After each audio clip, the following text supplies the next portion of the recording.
Welcome to Sharada corner. చేతితో భోజనం చేస్తే ఎంత ఉపయోగమో తెలుసుకుందాం.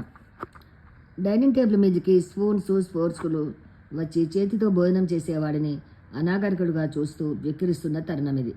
తిండేదైనా ఫోర్క్ పక్కా కూర్చుంది ఇప్పుడు.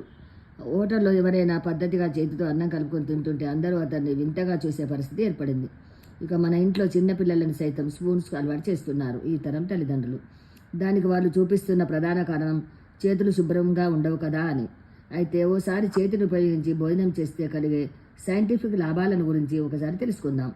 ఇది చదివాక ఎక్కడున్నా మీరు పద్ధతిగా చేతిని ఉపయోగించి భోజనం చేస్తారని ఆశిస్తున్నాను. చేతితో ఆహారాన్ని తీసుకోవడం వలన కలిగే ప్రయోజనాలు. చేతి స్పర్శ వల్ల శరీరానికి బలం చేకూరుతుంది. చేతితో ఆహారం తీసుకోవడం వలన కొన్ని మిలియన్ల నరాలు మన మెదడుకు సిగ్నల్స్ పంపిస్తాయి. ఆహారాన్ని చేతితో టచ్ చేయగానే ఫుడ్ తీసుకునే విషయం మెదడు పొట్టకు సంకేతం ఇస్తుంది. అలా కడుపులో జీర్ణరసాలు, ఎంజైమ్స్ రిలీజ్ కావడం వలన జీర్ణశక్తి బాగా పెరుగుతుంది. చేత్తో ఆహారం తీసుకోవడం వలన ఆరోగ్యంగా ఉండటమే కాకుండా ఎటువంటి ఆలోచనలు లేకుండా ఒకే ధ్యానంలో ఉంటాము.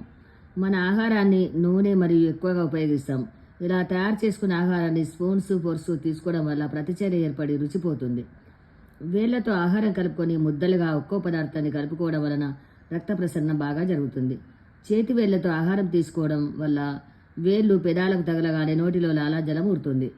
చేతితో తినడం వలన ఎంత ఆహారం మనకు సరిపోతుందో తెలుస్తుంది. శుభ్రం చేసిన చేతితో మన ఆహారం తీసుకోవడం వలన అనారోగ్యం పాలు కాకుండా ఆరోగ్యవంతంగా ఉంటారు. జీర్ణ ప్రక్రియ బాగా జరుగుతుంది. ఇలా చేయడం ఒక వ్యాయామంలా ఉంటుంది.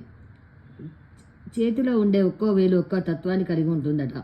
బొటన వేలు అగ్నితత్వము, చూపుడు వేలు వాయుతత్వము, మధ్య వేలు ఆకాశతత్వము, ఉంగురము వేలు భూమితత్వము, చిటికెన వేలు జలతత్వము. ఈ 5 వేల మధ్య ఆహారానికి తగిలినప్పుడు జీవశక్తి ఉత్తేజం అవుతుంది. ఫ్యాషన్కి ఇచ్చినంత విలువ సంస్కృతి ఇస్తే మానవ జీవితం కొంత సరళమవుతుంది అనుకుంటా. అందుకే ప్రతి ఒక్కరూ చేతితో ఆహారం తినడం అలవాటు చేసుకోండి.